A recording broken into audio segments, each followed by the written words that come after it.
So guys, এখন আমি রয়েছি পুরী সি বিচে। ভুবনেশ্বরে আমার একটা পরীক্ষা ছিল, সেটা আমার কম্পিটিটিভ এক্সাম। আমার লাইফের প্রথম কম্পিটিটিভ এক্সাম ছিল এটা। সো সেই এক্সামটা দেওয়ার পর আমি চলে এসেছি এখন পুরী সি বিচ।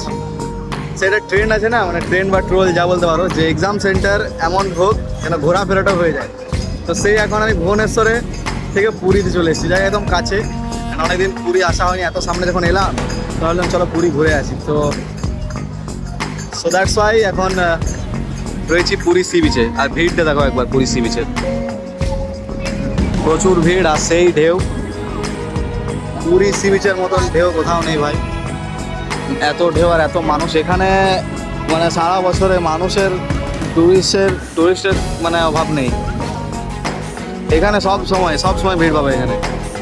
অ্যান্ড এখানে যে স্বর্গদ্বার, পুরী স্টেশন থেকে এলাম হচ্ছে বাসে করে, 15 টাকা দিয়ে স্বর্গদ্বার বিচে নামলাম। ভিড়টা দেখো একবার। লাস্ট 2-2.5 বছর আগে আমি এসেছি পুরী, 2023-এ এসেছি। তারপরে পুরী এলাম।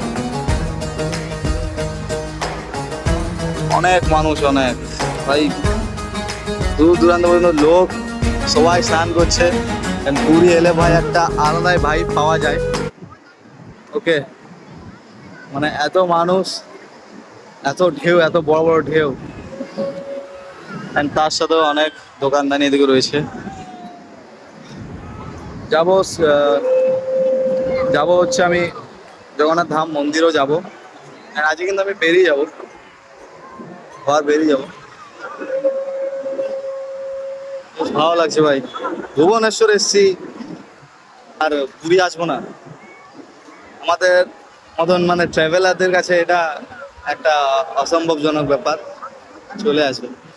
আর এখানে মেরে সাথে এক ভাইয়া है जो है धनबाद के, भैया कर दीजिए।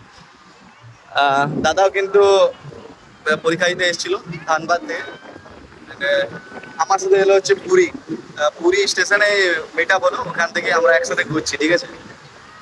ধানবাদে দাদা। ভালো লাগছে ভাই, বিশাল বড় ঢেউ, বিশাল বড় ঢেউ।